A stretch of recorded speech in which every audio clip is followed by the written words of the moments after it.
Bona tarda a tothom. Em dic Manuela Gómez i soc membre del Centre de Recursos Pedagògics de Santa Coloma de Gramenet i també membre del grup IREF, del grup de recerca per l'ensenyament de la filosofia. Estic contenta que m'hàgiu convidat i us dono les gràcies. I la pregunta o la demanda que em vau fer va ser què pot aportar en aquests moments la reflexió a l'aula, a l'escola, a l'institut, al centre educatiu. Què pot aportar la reflexió? En el meu cas, jo l'enfocaré des d'un punt de vista filosòfic.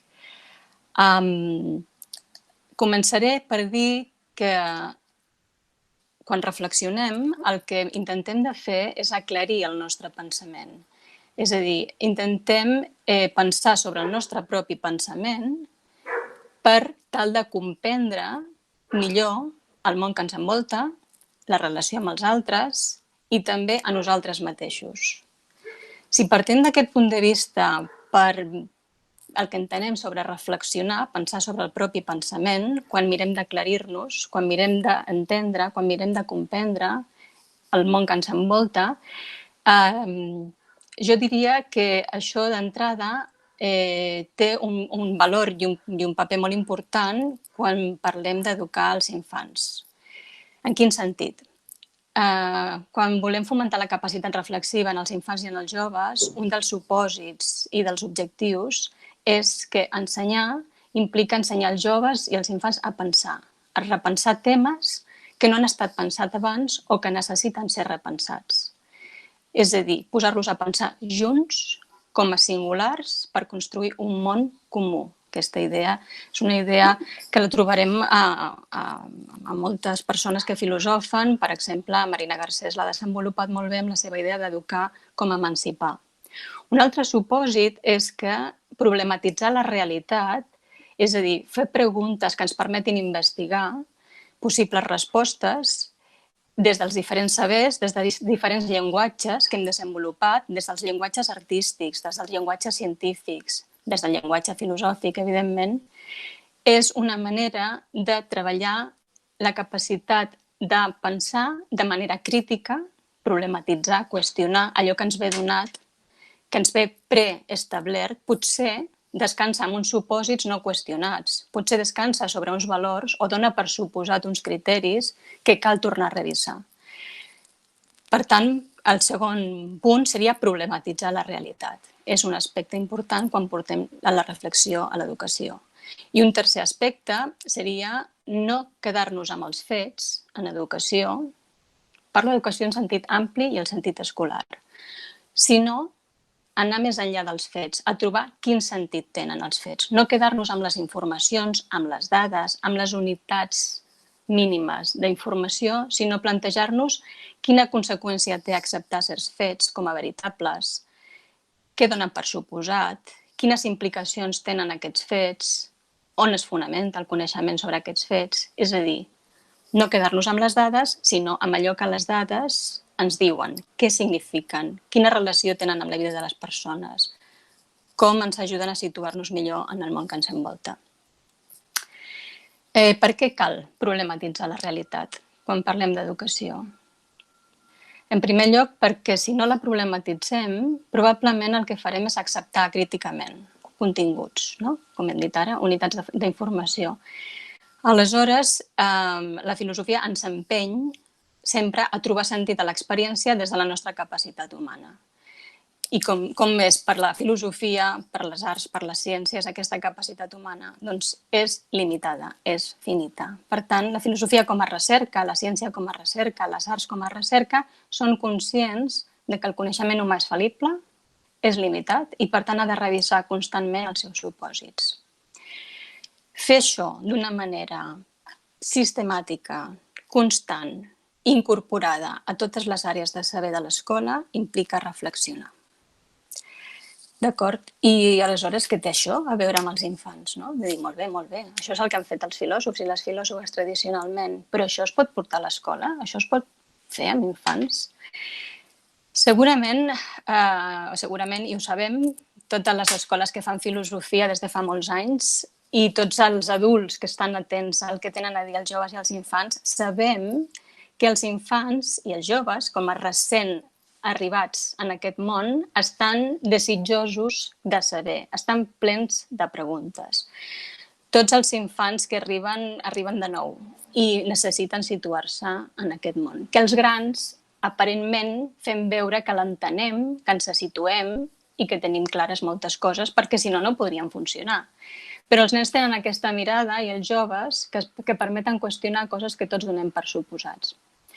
Moltes preguntes que fan els infants són les que han preocupat els filòsofs i a les filòsofes durant tota la tradició occidental. Per exemple, com sabem les coses? Com sabem el que està bé? Com hem de viure? Com volem viure? On van les persones quan moren? D'on venen les persones abans de néixer? Són preguntes que molts infants, gairebé tots, se les han fet. Si hi ha algun adult que les sap agafar i les sap transformar en una pregunta que obre la gana d'aprendre i de comprendre, el motor del coneixement i de l'aprenentatge està servit. En aquest sentit, un adult, un mestre, en lloc d'arribar amb respostes ja fetes, el que hauria de fer és escoltar molt quines són aquestes preguntes que els infants tenen necessitat de plantejar constantment. En els moments que estem vivint ara ens sembla especialment interessant i important fer aquesta reflexió filosòfica amb els infants i els joves.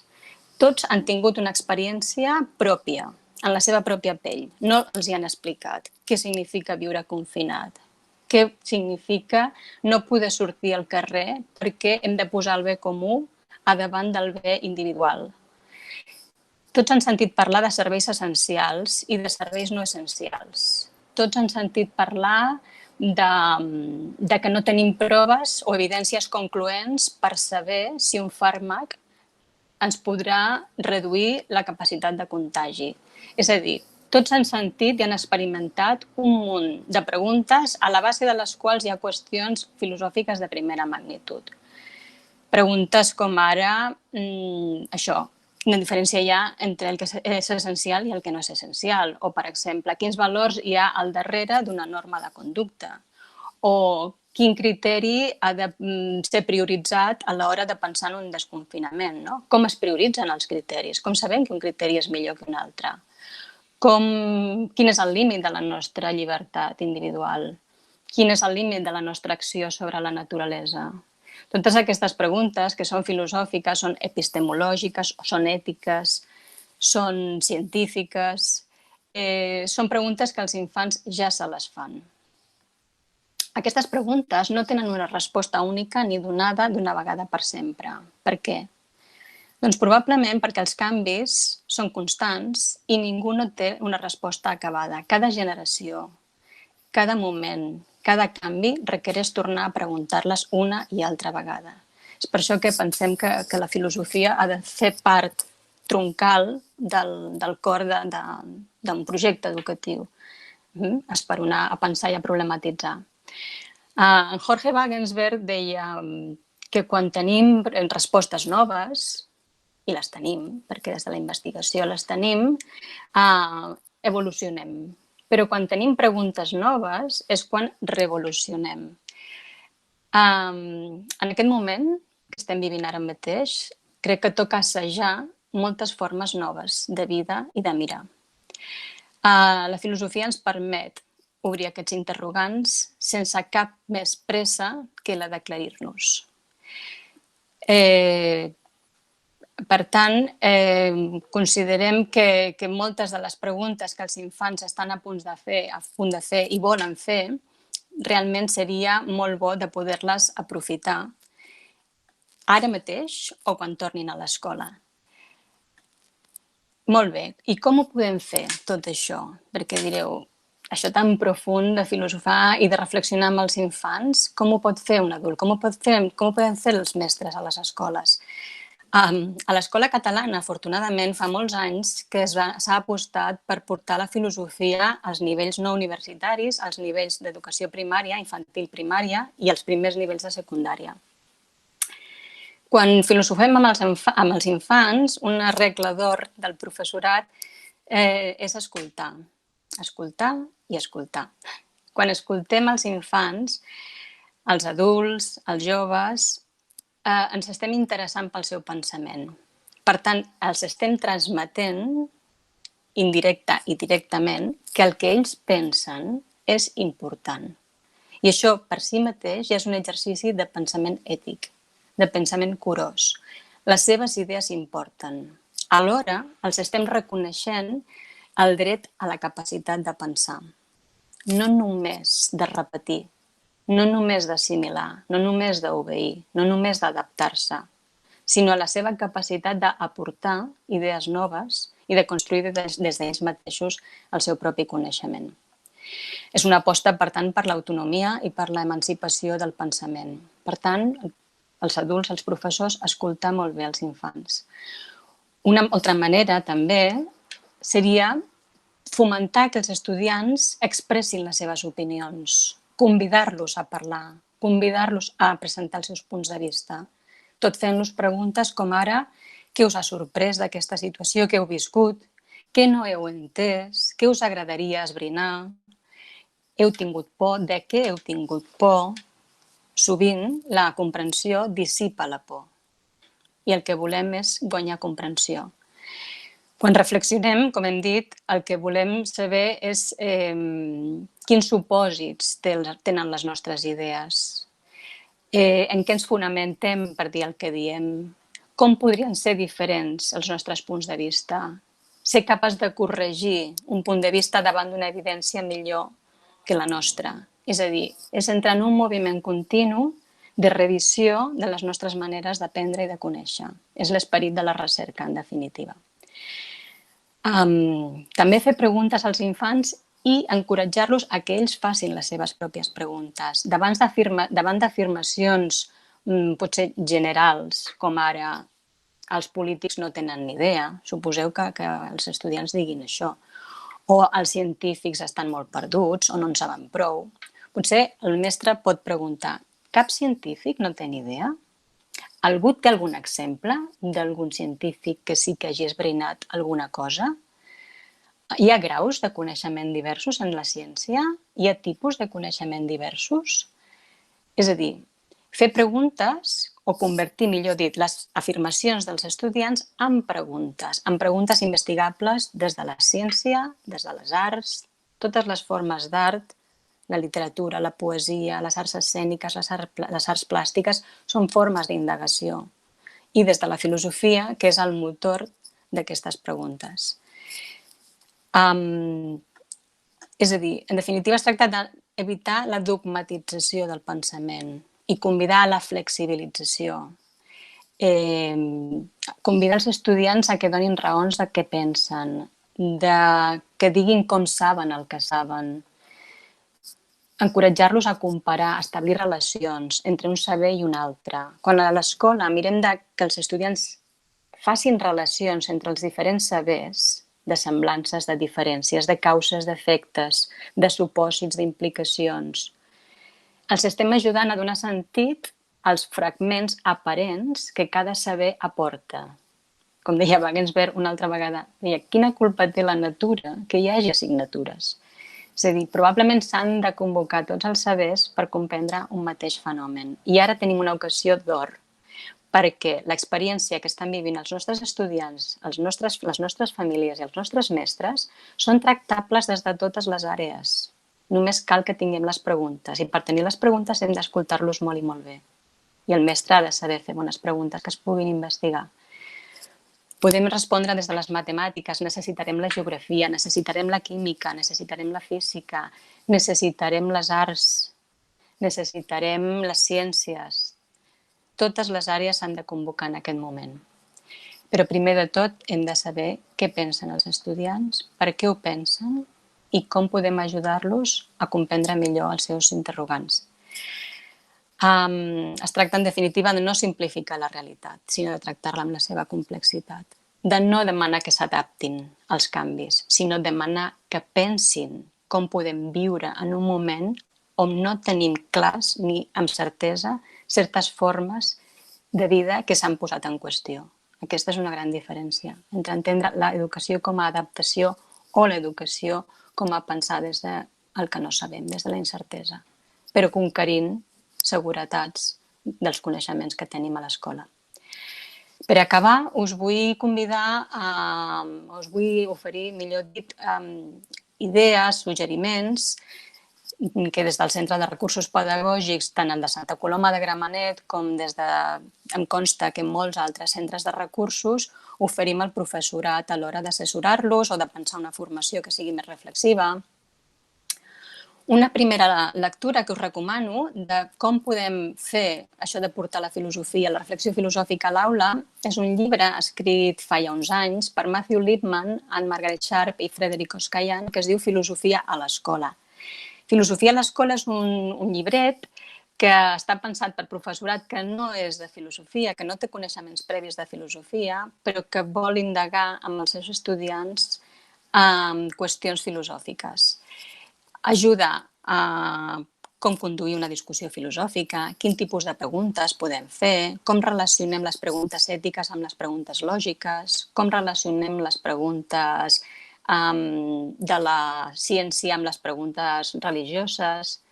És a dir, és un bon llibre de formació de professorat per a aquelles persones que es vulguin introduir a pensar filosòficament a l'escola. Un segon llibre, una segona lectura, és una lectura fresca i profunda alhora, que reflexiona i explica des de les anècdotes simpàtiques converses amb infants molt petits per veure el calat del seu pensament. Aquest llibre és Educació i vida quotidiana o Qui educa aquí, d'Eulàlia Bosch. Es diu Històries breus de llarga durada. És un llibre petit, aparentment inofensiu, però que us ho passareu molt i molt bé i obrirà bastant aquesta perspectiva de la que us estic parlant. També us aporto un parell d'exemples que trobareu també en el peu d'aquest vídeo que esteu veient ara, amb els enllaços a dos exemples, un des de les ciències, perquè tenim la sort que es treballa molt bé amb ciències en la nostra escola, des de propostes com les que fa el CSIRE o l'activitat científica escolar que potencien grups el que jo conec més és el grup de l'Autònoma, el LIEC, de llengua i ensenyament de les ciències, i que aposten per fer ciència des de la reflexió, des del raonament, cercant comprensió, qüestionant i revisant. Seguint aquesta línia, des del Centre de Recursos de Santa Coloma potenciem molt la formació del professorat que culmina amb un congrés de ciències on els estudiants presenten les seves recerques, les que han fet durant l'any. Us he posat l'enllaç a una presentació d'un grup de segon de primària de l'Escola Tanit de Santa Coloma de Gramenet perquè, per diverses raons, la més important és que aquests estudiants mostren l'evolució del seu pensament, de les seves preguntes investigades i del que han après usant un llenguatge molt rigorós. Són nens i nenes d'una zona molt complexa socialment, econòmicament. Són nens i nenes que no tenen un recolzament de les famílies a tota hora, diguem-ne, i a un nivell lingüístic i conceptual que els pugui donar un gran suport, però l'equip de mestres d'aquesta escola fa una feina molt compensatòria i ja veureu vosaltres de quina manera treballen les ciències i la reflexió a l'escola. Un altre exemple que us he posat ve des del món de les arts. És una activitat que s'ha fet durant el confinament i l'ha dut a terme un professor de cinquè de primària de l'escola El Puig d'Esparreguera, on el que fan els estudiants és dialogar amb un artista i expressar el seu pensament i la seva reflexió estètica sobre les obres d'art, una obra d'art, en concret una fotografia d'un artista, on ells produeixen també les seves pròpies obres d'art. N'hi ha molts exemples de la reflexió a l'escola des de les arts i de les ciències. Aquesta setmana veiem en el webinar de l'Escola Immaculada de Vilassar de Dalt un exemple magnífic que explicava el Dimas Fàbregas també sobre com fer pensar i parlar als estudiants en diàleg amb les obres d'art. Per part meva no em vull estendre més perquè el temps és limitat i desitjo que gaudiu amb aquestes lectures, aquestes idees i no desaprofitem aquesta ocasió que tenim d'or per indagar amb els nostres estudiants sobre allò que per ells és important, que segur que després d'aquesta experiència i durant aquesta experiència hi ha moltes, moltes preguntes que voldrem pensar amb ells. Gràcies a tots, a tothom, i fins quan vulgueu. Bona tarda.